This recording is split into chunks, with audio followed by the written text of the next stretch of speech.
সবাই যখন বলে আন্দোলনের সাথে আমরা সবাই ছিলাম, আমার লোক মরছে, তোমার লোক মরছে, যে ওনাদের 427 জন লোক মরছে, আরে এই ডেড বডির কারণে তো ঐক্যমত্য থাকা উচিত। Yes, we must change it. আর যখনই আপনি সংবিধান সংশোধন করবেন, ইট বিকামস নিউ ওয়ান। কিভাবে নিউ ওয়ান? ওইটা টোটালটা না, টোটালটা তো আসবে না। কোনো আইন পরিবর্তন করতে টোটাল আইন চেঞ্জ হয়? কখনোই তো সংবিধানের টোটাল চেঞ্জ করা যায় না, কখনোই যায় না। আপনি এটা কাঠামো থাকবে, সেটাকে আপনি সংশোধনী বলেন, রিপাবলিক বলেন, মানে একটা বুলশিট, মানুষকে ভুল বুঝাচ্ছে। জনাব রাজ্জাকি, মোশাররফ হোসেন ঠাকুর যেটি বলছিলেন, আসলে এটা বাংলাদেশের মানে সংবিধানের উপরে রাখার কোনো যৌক্তিকতা নেই, এবং এটা দিয়ে আসলে মানে শুধুমাত্র জনগণ এটাকে বলবে যে যারা এটা করছে জনগণের সনদ, তাদের এটার প্রতি আস্থা আছে কিনা সেটি বলবে, সেটি তারা জানাবে গণভোটের মধ্য দিয়ে। ধন্যবাদ। এই কি বলে, জিটিভির দর্শক শ্রোতা, আমার বন্ধুবর বিজ্ঞ আলোচক এবং উপস্থাপক আপনি। এই যে একটা কথা বলে সকলে, সংবিধানের উপরে কিছু স্থান দেওয়া যাবে না, মানে কি? কথাটার মানে কি?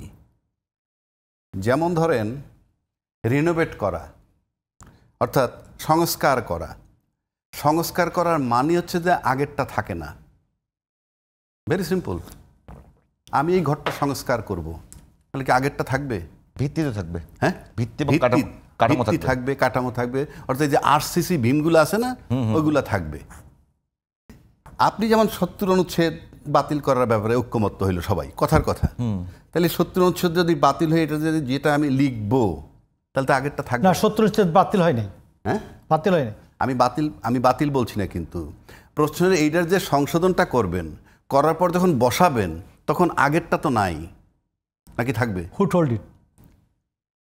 আমি বুঝলাম। সংবিধান 70 অনুচ্ছেদ থাকবে তো, এইখানে 70 অনুচ্ছেদে আপনাকে 70 অনুচ্ছেদে যদি নতুন সংশোধনী আসে, সেইখানে একটা কো আসবে, অথবা খো আসবে, ই আসবে, বি আসবে।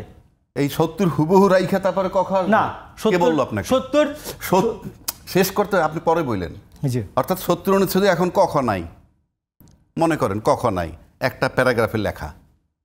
আমি এই 70 অনুচ্ছেদে 70-এর ক, 70-এর খ, 70-এর গ, 70-এর ঘ লিখলাম, ওই 70 কি থাকলো? না।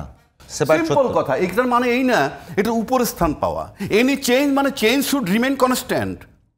পরিবর্তনটাই তো থাকবে। যখন আপনি পরিবর্তন, সেই পরিবর্তনটা থাকবে। আমি একটা আশ্চর্য হয়ে যাই, সবাই খালি বলে সংবিধানের উপর স্থান দেওয়া, এটা জাস্ট ব্ল্যাকমেলিং করা পুরো দেশবাসীরে। আমি যখন কোনো পরিবর্তন করব, যে এখানে ভুবন ভ্রমিয়া শেষে, মানে ভুবন ভ্রমণ করিয়া, আমি এখন বাংলায় লিখলাম ভুবন ভ্রমণ করিয়া আসিলাম, তাহলে আগের ভ্রমিয়া শব্দ থাকলো না? তার মানে কি এটা ওইটার চেয়ে ন্যাচারালি উপরে অবস্থান?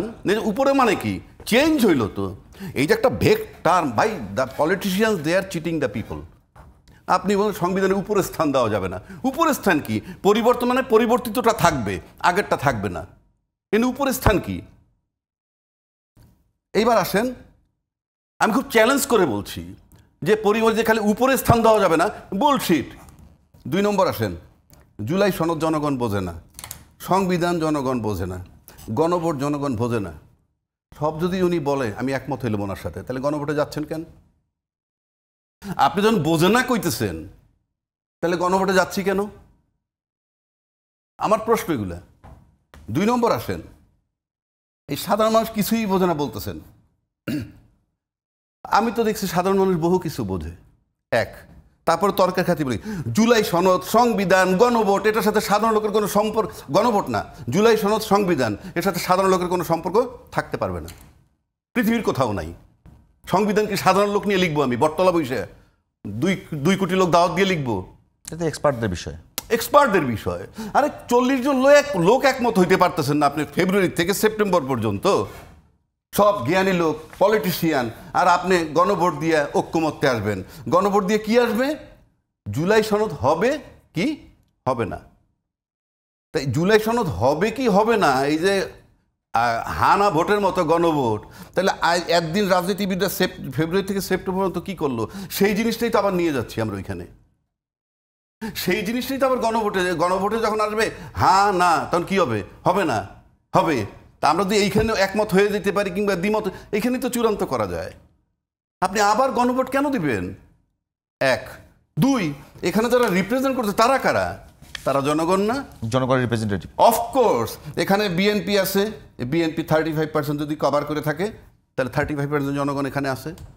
জামাত থাকলে তর্কের খাতিরে ধরে নিলাম সবাই কয় কিছু বাড়ছে, আমি একটু বাড়াইয়েই ধরলাম 15% আছে, মানে জামাত সহ ইসলামী দল। অন্যান্য দল মিললে যদি আরও 10% থাকে, জনগণ 50, 60% জনগণ তো এখানে আসি, 60% জনগণ তো এখানে আসি, 60% জনগণ আছে। নাই আওয়ামী লীগের প্রতিনিধি, কথার কথা, নাই জাতীয় পার্টির প্রতিনিধি, তাকে যদি আমরা 20 ধরি বা 25 ধরি তাইলে থাকে না মাত্র 15%, কথার কথা। তা আপনি কি গণভোট করতেছেন? মানে আমরা মানুষকে বুঝাচ্ছি কি বুঝাচ্ছি? সবাই যখন বলে আন্দোলনের সাথে আমরা সবাই ছিলাম, আমার লোক মরছে, তোমার লোক মরছে, যে ওনাদের 427 জন লোক মরছে, আরে এই ডেড বডির কারণে তো ঐক্যমত্য থাকা উচিত। Yes, we must change it. আর যখনই আপনি সংবিধান সংশোধন করবেন, ইট বিকামস নিউ ওয়ান। কিভাবে নিউ ওয়ান? ওইটা টোটালটা না, টোটালটা তো আসবে না। কোনো আইন পরিবর্তন করতে টোটাল আইন চেঞ্জ হয়? কখনোই তো সংবিধানের টোটাল চেঞ্জ করা যায় না, কখনোই যায় না। আপনি এটা কাঠামো থাকবে, সেটাকে আপনি সংশোধনী বলেন, রিপাবলিক বলেন, মানে একটা বুলশিট, মানুষকে ভুল বুঝাচ্ছে। 3 নম্বর আসেন, এই তফসিল অন্তর্ভুক্ত। তফসিল অন্তর্ভুক্ত হবে কেন? এটা তফসিল অন্তর্ভুক্ত, এটার ইম্প্যাক্টটা কি? সংশোধনী আকারে আনলে এক জিনিস, আর তফসিল আকারে আসলে এক জিনিস। তফসিল মানে এটার সাথে গাইতে থুয়ে দিলাম, কি হবে কি তাতে? আপনি যেমন সংশোধনী আনা 12তম, 10তম, 11তম, এই যে প্রতিটা সংশোধন এক একটা সংবিধান, প্রতিটা সংশোধন কিন্তু এক একটা সংবিধান। সেজন্য আমি বলছি। 2 নম্বর আসেন, এবার আগে সিম্পলি আমি সব বিতর্ক বাদ দিলাম। ভাই আইনের ছাত্র, আপনি যে সংবিধানের কথাটা বারবার বলতে, এর উপরে জায়গা পাবে না। এই সংবিধানের বিধানটা ছিল, আমি কতগুলো প্রশ্ন বাইরে কোন ভাই উত্তর দিবেন। এই সংবিধানের বিধানটা ছিল সংসদ ভেঙে দেওয়ার 90 দিনের মধ্যে নির্বাচন।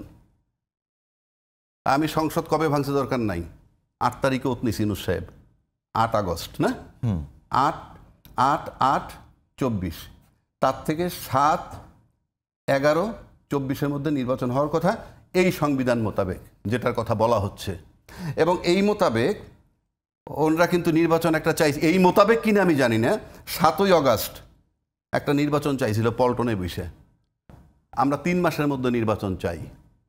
ইউনূস সাহেব তো ওত নেন নাই।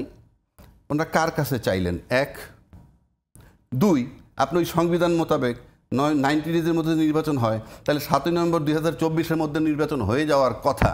সেখান থেকে ইউনূস সাহেবের সাথে সাক্ষাৎ কইরা বললেন ডিসেম্বর 25 মধ্যে নির্বাচন চাই। এই যে শিফট করলেন, কি হিসাবে, কোন ক্ষমতা বলে? আপনি সংবিধান থেকে আউট হয়ে গেলেন কিভাবে? তারপর আবার ইউনূস সাহেব বলল ফেব্রুয়ারিতে, মেনে নিলেন ফেব্রুয়ারি। এই যে মেনে নিচ্ছেন কেন? সংবিধান কি এটা পারমিট করে? সংবিধান পারমিট করে যে সংবিধানটার কথা বলা হচ্ছে? আপনি তো এই সংবিধানটার ভিতরে ঢুকতেই পারতেছেন না। 1, 2 নম্বর, এই সংবিধান মোতাবেক নির্বাচন দেওয়ার অধিকার কার? নির্বাচনের ডাইরেকশনটা দেওয়ার অধিকারটা কার? নির্বাচিত প্রধানমন্ত্রীর। অন্তর্বর্তীকালীন সরকারও না, তত্ত্বাবধায়ক সরকারও না। ওই সংবিধান মোতাবেক ডাইরেকশন দিবে কে? নির্বাচিত প্রধানমন্ত্রী, যিনি পালিয়ে গেছেন। তাহলে আমরা যাচ্ছি কিভাবে? এগুলো অনেক পরের আলাপ।